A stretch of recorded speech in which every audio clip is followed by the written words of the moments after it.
తిరుమల శ్రీవారి దర్శనానికి వెళ్ళి దారి తప్పిపోయిన ఒక భక్తుడు తనని రక్షించమని వెంకటేశ్వర స్వామిని వేడుకుంటే అప్పుడు వరాహస్వామి కనిపిస్తాడు. ఎందుకో తెలుసా? ఒక కథ రూపంలో తెలుసుకుందాం. ఒకానొక కాలంలో తిరుపతి వెంకటేశ్వర స్వామిని దర్శించుకోవడానికని ఒక భక్తుడు కాలినడకన వస్తాడు. అయితే ఆ భక్తుడికి తిరుపతి వెళ్ళే దారి సరిగా తెలియకపోవడంతో కనిపించిన వారందరినీ అడుగుతూ అలా నడుచుకుంటూ వెళ్తాడు. అప్పటికే సాయంత్రం అయిపోయింది. త్వరగా స్వామివారి దర్శనం చేసుకోవాలని పరుగు పరుగున ఆ శేషాచలం అడవుల గుండా ప్రయాణం చేస్తాడు. అయితే చీకటి పడడం మొదలైంది. అతనికి దారి ఏమీ కనిపించలేదు. భయంకరమైన శబ్దాలు మాత్రం వినిపిస్తున్నాయి. ఏం చేయాలో ఆ బాలుడికి తెలియలేదు. ఒక పెద్ద బండరాయి ఎక్కి ఆ వెంకటేశ్వర స్వామిని ప్రార్థించడం మొదలుపెట్టాడు ఆ బాలుడు. స్వామి, నేను చాలా పేదవాడిని. నీ దర్శన భాగ్యం కోసం నేను ఒక్కడినే కాలినడకన వచ్చాను. బాగా చీకటి పడిపోయింది. నాకు ఇక్కడ చాలా భయంగా ఉంది. ఆపద మొక్కులవాడ వెంకటరమణ, నన్ను రక్షించవయ్యా, కాపాడు స్వామి అని వేడుకుంటున్నాడు. అప్పటికే ఆకలితో ఉన్న పెద్ద పులులు ఆ బండరాయి చుట్టూ తిరుగుతూ పైకి రావడానికి ప్రయత్నిస్తూ ఉన్నాయి. అప్పుడే ఆ భక్తుడికి ఒక విచిత్రమైన శబ్దం వినిపిస్తుంది. హమ్ హమ్ అంటూ ఒక పెద్ద కాంతితో ఎవరో నడుచుకుంటూ వస్తున్నారు.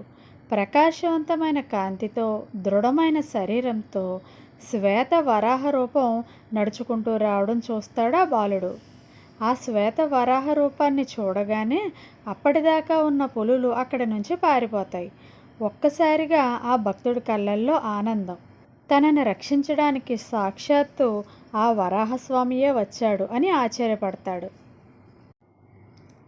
ఆ వరాహస్వామి, భయపడకు నాయనా అని అంటూ అడవి మధ్యలోంచి ఆ బాలుడిని తీసుకొని ఆ స్వామివారి గుడి దగ్గర వరకు తీసుకొని వెళ్తాడు. ఆ వెంకటేశ్వర స్వామి గుడి దగ్గరకు వచ్చిన తరువాత వరాహస్వామి ఒక్కసారిగా కాంతి రూపంలో మారి అదృశ్యమైపోతారు. అప్పుడు ఆ భక్తుడు చుట్టూ వరాహస్వామి వారి కోసం వెతుకుతూ ఉంటాడు. అతడు ఎంత చూసినా కనిపించకపోవడంతో ఓం నమో నారాయణాయ అనుకుంటూ ఆ వెంకటేశ్వర స్వామి గుడికి చేరుకుంటాడు. అప్పుడు అటుగా వెళుతున్న పూజారి ఆ పిల్లాడిని చూసి, ఏమైంది నాయనా అలా చూస్తున్నావు అని అడుగుతాడు. అప్పుడు ఆ పిల్లవాడు జరిగిన విషయం అర్చకునికి చెప్పి తన సందేహాన్ని అడుగుతాడు. స్వామి, నేను వచ్చింది ఆ వెంకటేశ్వర స్వామి దర్శనానికి. అడవిలో పిలిచింది కూడా ఆ స్వామివారినే.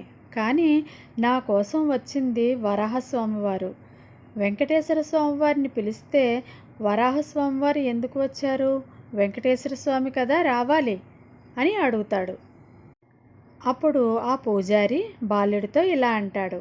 ఈ సమస్త తిరుమల క్షేత్రాన్ని రక్షిస్తుంది ఆ వరాహస్వామియే.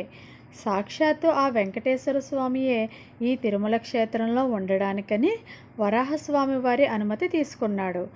నీకొక రహస్యం చెబుతాను విను.